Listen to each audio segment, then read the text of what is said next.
इस संस्मरण का शीर्षक है मिले श्री परमानंद शास्त्री को दौलतराम भटोटिया की संस्मृति में से। यह बात 1984 के आसपास की है। तब स्वामी शंकरानंद जी जीवित थे। मैं उनसे मिलने जींद आश्रम गया और महाराज जी के संबंध में बातें प्रारंभ हुई। मैं उनसे पूछ बैठा कि श्री महाराज जी ने कहाँ पर विद्या का लाभ किया और कहाँ योग साधना की। इस पर शंकरानंद जी ने उत्तर दिया कि हमें इस विषय में कुछ अधिक तो नहीं पता, पर बहुत समय पहले मुझे एक पोस्टकार्ड देखने को मिला था।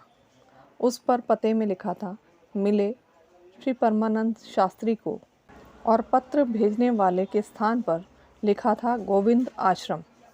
उन्होंने बतलाया कि आगे चलकर मुझे पता चला कि ये स्थान नेपाल में है और बात वहीं रुक गई। स्वामी शंकरानंद जी से भेंट होने के 3-4 मास पश्चात मैं तब गुलाबी बाग सरकारी क्वार्टर में रह रहा था।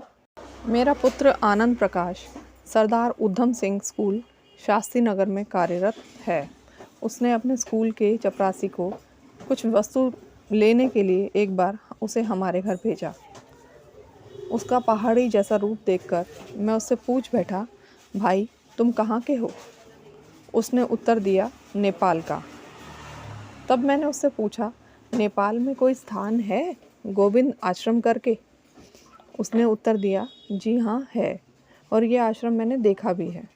यह जनकपुर धाम के समीप है।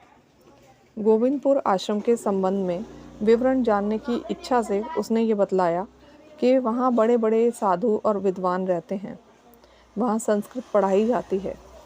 वहाँ के ब्रह्मचारी गण पीले रंग के वस्त्र पहनते हैं और साधु भगवा वस्त्र पहनते हैं।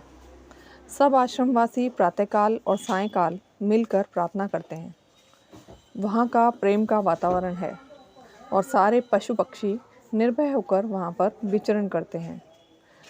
मुझे लगा चपरासी द्वारा बतलाई गई ये सारी बातें तो श्री महाराज जी के रामपुरा आश्रम में भी थी, तो क्या पता वहाँ से प्रेरणा लेकर ही श्री महाराज जी ने यहाँ पर ये सब किया हो।